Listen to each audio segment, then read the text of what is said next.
Hello my dear viewers, రీసెంట్గా జగన్మోహన్ రెడ్డి గారి మీద ఒక అటాక్ జరిగింది. మీ అందరికీ తెలిసే ఉంటుంది. ఆయన మీద ఎవరో రాళ్లతో దాడి చేశారు. అండ్ ఈ అటాక్లో ఆయన కంటి మీద గాయమైంది, 3 కుట్లు కూడా అయ్యాయి. అండ్ ఆయన కాలికి కూడా గాయమైందని చెప్పి డాక్టర్లు చెప్తున్నారు. బట్ ఇప్పుడు హాట్ టాపిక్ ఏంటంటే అసలు ఈ అటాక్ ఎవరు చేయించారు? సో ఈ అటాక్ ఎవరు చేయించారని వైసీపీ వాళ్ళని అడిగితే వాళ్ళ దగ్గర 2 వర్షన్స్ ఉన్నాయి. ఆ 2 వర్షన్స్ ఏంటో ఫస్ట్ మనం తెలుసుకుందాము. ఆ తర్వాత టీడీపీ వర్షన్స్ ఏంటనేవి కూడా తెలుసుకుందాం. అంటే టీడీపీ జనసేన అపోజిషన్ వర్షన్స్ కూడా తెలుసుకుందాము. అలాగే ఎవరెవరి అటాక్ మీద ఎలా రియాక్ట్ అయ్యారో కూడా తెలుసుకుందాము. రీసెంట్గా ఐపీఎల్ కంటే కూడా మనకు ఆంధ్ర పాలిటిక్స్ చాలా ఇంట్రెస్టింగ్గా ఉన్నాయి. ప్రతిరోజు ఏదో ఒక ట్విస్ట్ వస్తుందన్నమాట. సో ఇలా ఇంట్రెస్టింగ్గా ఏదైనా ట్విస్ట్ జరిగినప్పుడు మనం ఖచ్చితంగా వీడియో చేసి దాని గురించి మాట్లాడుకుందాము. ఆ వీడియో మిస్ అవ్వకుండా ఉండాలంటే ఛానల్కి సబ్స్క్రైబ్ చేసుకోండి. ముందు మనం ఇప్పుడు టాపిక్లో వెళ్ళిపోదాము.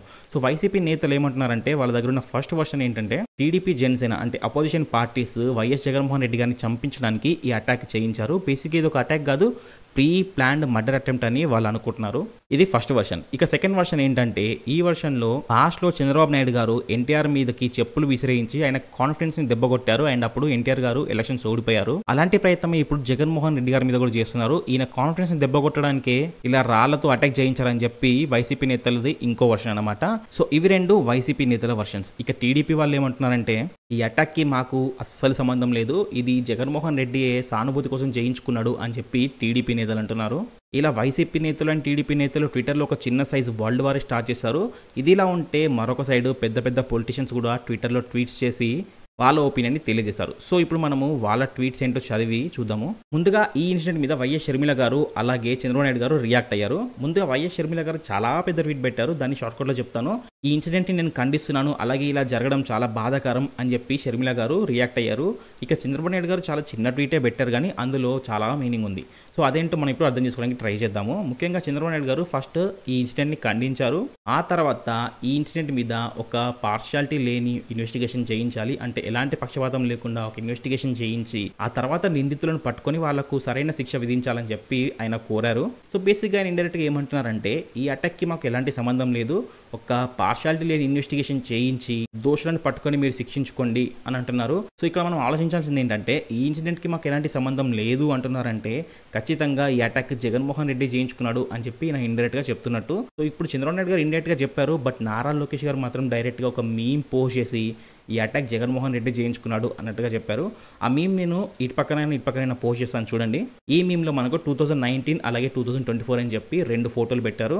మీకు గుర్తుండే ఉండొచ్చు, 2019 కూడా జగన్మోహన్ రెడ్డి గారి మీద అటాక్ జరిగింది. అది కూడా ఎగ్జాక్ట్లీ ఎలక్షన్స్ ముందు. అప్పుడు ఒక పందెం కోడి కాలు కట్టే కత్తితోని జగన్మోహన్ రెడ్డి గారి మీద ఒక అటాక్ చేశారు. సో సింపుల్ గా లోకేష్ గారు ఏమంటున్నారంటే అప్పుడు జరిగిన అటాక్ ఇప్పుడు జరిగిన అటాక్ ఎగ్జాక్ట్లీ ఎలక్షన్స్ ముందు జరిగాయి గనక ఈ అటాక్ జగన్మోహన్ రెడ్డి చేయించుకున్నాడు అన్నట్టుగా ఆయన డైరెక్ట్ మీమ్ వేసి మరీ చెప్తున్నారు. ఇక ఈ మీమ్ మీద ఆర్జీవి గారు అలాగే కొడాలి నాని గారు రియాక్ట్ అయ్యారు. ముందుగా ఆర్జీవి గారు ఏమన్నారంటే డైరెక్ట్ గా నారా లోకేష్ ట్యాగ్ చేసి నీకు బ్రెయినే లేదనుకున్నాను, బట్ ఇప్పుడు హార్ట్ కూడా లేదని తెలిసింది.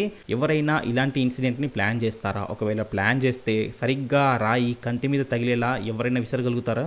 కొద్దిగా రాయి కింద తగిలితే ఎంత ప్రమాదం జరిగేది అన్నట్టుగా ఆర్జీవి గారు ట్వీట్ చేశారు. సో ఆయన ఏమంటున్నారంటే ఇలాంటి ప్లాన్స్ ఎవరు వేసుకోరు, ఇంత రిస్క్ ఎవరు చేయరు.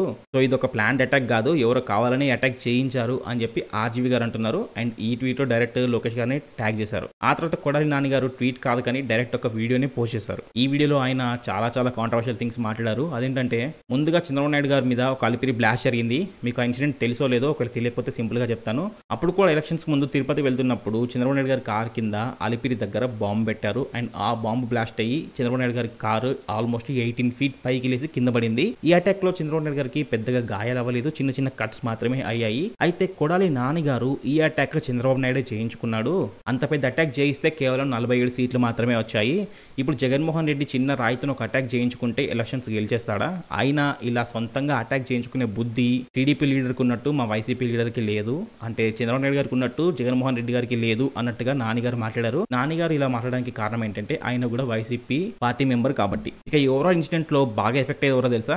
ఆంధ్ర పోలీసులు. ఎందుకంటే ఆంధ్ర పోలీసులకు ఇది ఎవరు చేయించారని తెలిసినా కూడా వాళ్ళు రియాక్ట్ అవ్వలేరు. బికాస్ చేయించింది పలానా పార్టీ అని చెప్పి వాళ్ళు పబ్లిష్ చేస్తే ఒకవేళ ఆ పలానా పార్టీ ఎలక్షన్స్ తర్వాత గెలిచిందంటే ఖచ్చితంగా గెలిచిన తర్వాత వాళ్ళకి నరకం చూపిస్తారు. అంతేకాదు జనాలలో కూడా నమ్మకం కోల్పోయేది ఆంధ్ర పోలీసుల మీదనే. బికాస్ ఒక సీఎం మీదనే అటాక్ జరిగింది, సీఎం కి సెక్యూరిటీ ఇవ్వలేకపోయారు. అంతేకాదు అటాక్ జరిగిన తర్వాత 48 hours అయిపోవడానికి వస్తుంది, ఇప్పటి వరకు కూడా అటాక్ చేసింది ఎవరో పోలీసులకు తెలియదు. అండ్ అతన్ని పట్టుకోలేదు కూడా. సో జనాలకు ఆటోమేటిక్ గా ఆంధ్ర పోలీసుల మీద నమ్మకం అనేది తగ్గిపోతుంది. సో ఏ రకంగా చూసినా కూడా పొలిటికల్ పార్టీస్ బెనిఫిట్ లో ఉన్నా లేకపోయినా పోలీసులకు మాత్రం ఖచ్చితంగా ఇది ఒక పెద్ద లాస్ అని చెప్పొచ్చు. అందుకని నాకు పోలీసుల గురించి తలుచుకుంటే కొద్దిగా సాడ్ అనిపిస్తుంది. మీరేమనుకుంటున్నారు? ఈ అటాక్ వైసీపీ వాళ్ళే చేయించుకున్నారా లేకపోతే టీడీపీ వాళ్ళు అండ్ అంటే అపోజిషన్ పార్టీ వాళ్ళు చేయించారు అనుకుంటున్నారా? కింద కామెంట్ చేసి చెప్పండి. ఖచ్చితంగా నేను మీ కామెంట్స్ అన్ని చదువుతాను. అలాగే మరిన్ని ఇంట్రెస్టింగ్ వీడియోస్ కోసం ఛానల్ కి సబ్స్క్రైబ్ చేసుకుని వీడియోని లైక్ చేయండి. ఇంకొక వీడియోలో మళ్ళీ కలుద్దాం. Until then take care, by.